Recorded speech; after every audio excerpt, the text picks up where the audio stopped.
सम्मानित नागरिकों नमस्कार। मैं प्रवीण मिश्रा उपलब्ध हो गया हूं और आज बातचीत चलेगी कि गर्मियों में बेल वाली जो फसल है, खासकर जो लंबी चलने वाली क्रीपर्स है, उन सब्जियों को किस तरह से लगाई जाएगी। बहुत सारे समय में ऐसा देखा जाता है कि शहर में ज़्यादातर बेल वाली फसल छत पर लगाना बहुत आसान नहीं है और यदि पौधा लग भी जाता है तो बहुत लंबा फिर वो चल नहीं पाता है।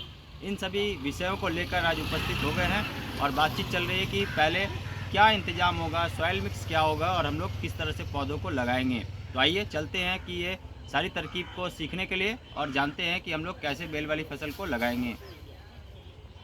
आज बात हो रही है बेल वाली फसल किस तरह से हम लोग लगाएंगे। खास करके लौकी है, तोरी है, घिया है, ककड़ी है, करेला है और इस तरह से जो क्रीपर वेजिटेबल्स है, ये सारी चीज़ों को हम लोग अपने छत पर गमले में किस तरह से लगाएंगे, इसी टॉपिक को लेकर आए हैं। सबसे पहले हम लोग ये देखते हैं कि सॉइल मिक्स का अच्छा बनाना बहुत ज़रूरी है। यदि अच्छे किस्म का सॉइल मिक्स बना लें जो कि पूरे ऑर्गेनिक मैटर के साथ संतृप्त है तो हमारा पौधा भी अच्छा चलेगा। तो क्या सॉइल मिक्स होना चाहिए, एक बार उस पर नज़र डालते हैं। सबसे पहले हम लोग ध्यान रखेंगे कि 4 डब्बा मिट्टी लेना है, इसके साथ 2 डब्बा हम लोगों को नदी का रेत मिलाना है और 1 डब्बा मिक्स्ड कंपोस्ट मिलाना है, जिसमें सभी तरह के कंपोस्ट का मिक्स आप ले सकते हैं। इसके साथ ही आधे डब्बे से थोड़ा कम पत्तों का खाद लेना है और आधे डब्बे से थोड़ा कम नीम की खली लेनी है। इसके अलावा 1 ग्राम प्रति किलो सॉइल मिक्स हम लोग हल्दी लेते हैं, 1 ग्राम प्रति किलो सॉइल मिक्स हम लोग चूना लेते हैं खाने वाला और आधा ग्राम प्रति किलो सॉइल मिक्स हम लोग काली मिर्च का सॉइल मिक्स में मिलाते हैं, जिससे कि पौधा शुरुआती दौर से ही अच्छा चलने लगे। इसके अलावा जब मिट्टी भरते हैं उस मिट्टी भरने की तकनीक को सीखते हैं और फिर पौधा लगाने के बारे में भी बातचीत चलेगी। बेल वाली फसल के लिए ज़रूरी है कम से कम 14 इंच हाइट का कोई ग्रो बैग लें या गमला लें, या क्यारी में भी लगाना है तो 14 इंच कम से कम या उससे बड़ा भी आप ले सकते हैं। इसके अलावा जब शुरुआती दौर में इंतज़ाम करना होता है तो हम लोगों को ये देखना है कि ओवर वाटरिंग हो जाए या बहुत ज़्यादा पानी हो जाए, या फिर मॉइस्चर को रोकने के लिए भी तकनीक जो है वो उसे हम लोगों को करना होता है, जो कि हम लोग सबसे नीचे बॉटम लेयर में करते हैं। तो एक लेयर हम लोग यहाँ पर मिलाते हैं ऑर्गेनिक मैटर, जो कि सूखे ड्राई लीव्स होते हैं, और इस तरह से ड्राई लीव्स आप अंदर एक लेयर डाल सकते हैं। ड्राई लीव्स डालने के बाद आपको थोड़ा सा इसमें कोकोपीट डालना है और एक लेयर आप कोकोपीट भी इसमें डाल सकते हैं।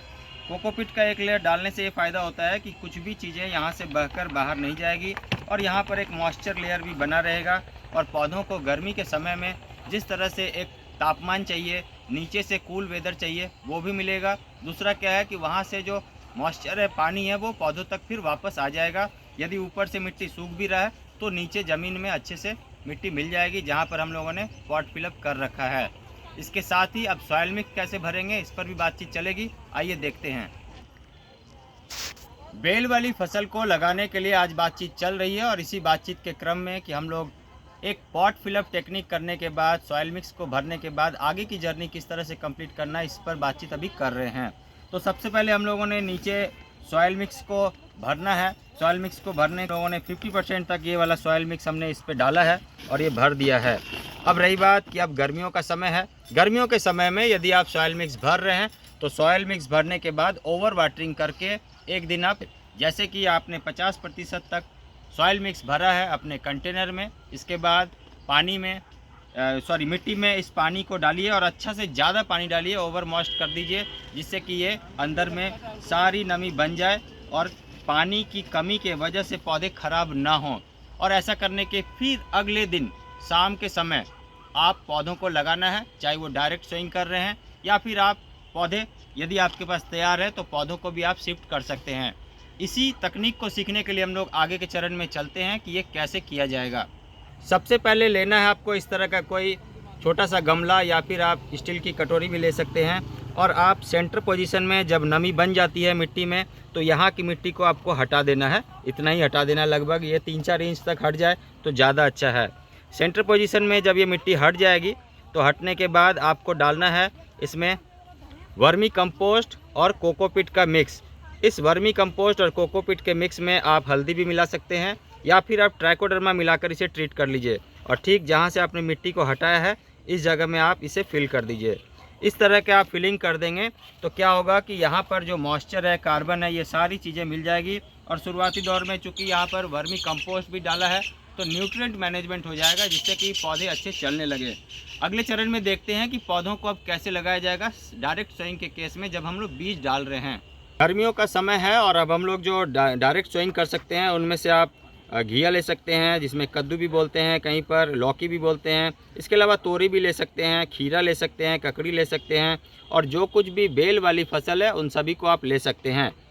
सबसे बड़ी बात है कि जब हम लोग यहाँ पर एक बीच में हम लोगों ने कोकोपीट और वर्मी कंपोस्ट का मिश्रण डाला है, इसके बाद ही हम लोग यहाँ पर कोशिश करते हैं कि जिस साइज़ का बीज है इसका 3 गुना हम लोग एक गहराई बनाते हैं। और अब इस बीज को जिस भी तरह से मन हो आपको, सीधा, आड़ा, तिरछा, और इसमें पौधों को नॉड जहाँ पर होता है वो देखकर आप लगा सकते हैं। बीज में नॉड होता है छोटा सा, वो देखकर लगा सकते हैं।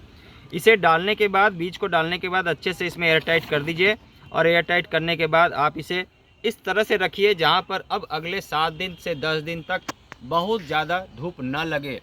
तो वहाँ क्या प्रोविज़न करना है, इस बारे में बातचीत चल रही है। सबसे पहले आपको ये देखना है कि सुबह पूरब की दिशा की जो धूप है वो पौधों को लगे। इसके अलावा दक्षिण की दिशा में और पश्चिम की दिशा में इस तरह का ग्रीन शेड नेट लगाना है और पौधों को जहाँ पर आपने डायरेक्ट सोइंग कर रखा है इनको बचा भी लेना है। बहुत ज़्यादा धूप यदि शुरुआती दौर में पौधों को जहाँ पर ये जर्मिनेट कर रहा है वहाँ लगेगा तो पौधे जर्मिनेट नहीं होंगे और जर्मिनेशन होने के बाद भी अच्छे से नहीं चलेंगे, क्योंकि ये है गर्मी का समय। गर्मियों के समय में पौधों की सुरक्षा के लिए भी बाकी बहुत सारे ऐसे इंतजाम हैं जिस पर हम लोग बातचीत करेंगे। तो अब हम लोग बातचीत करने के लिए यहाँ पर उपस्थित हुए हैं कि गर्मियों में बेल वाली फसल कौन सी लगेगी, इस पर आज बातचीत चली है। तो आप भी ज़रूर से इन सारी चीज़ों को कीजिए और मुझे उम्मीद है कि ये करने के बाद आपका रिजल्ट भी अच्छा आएगा। और यदि ऐसा ही होता है तो आप ज़रूर से हमें फीडबैक दीजिए और यदि वीडियो अच्छा लग रहा है तो आप आगे भी शेयर कर सकते हैं। आप बहुत धन्यवाद। पुनः मिलेंगे नई जानकारी के साथ, तब तक बहुत ध्यान से रहिएगा। Thank you very much. Take care. नमस्कार।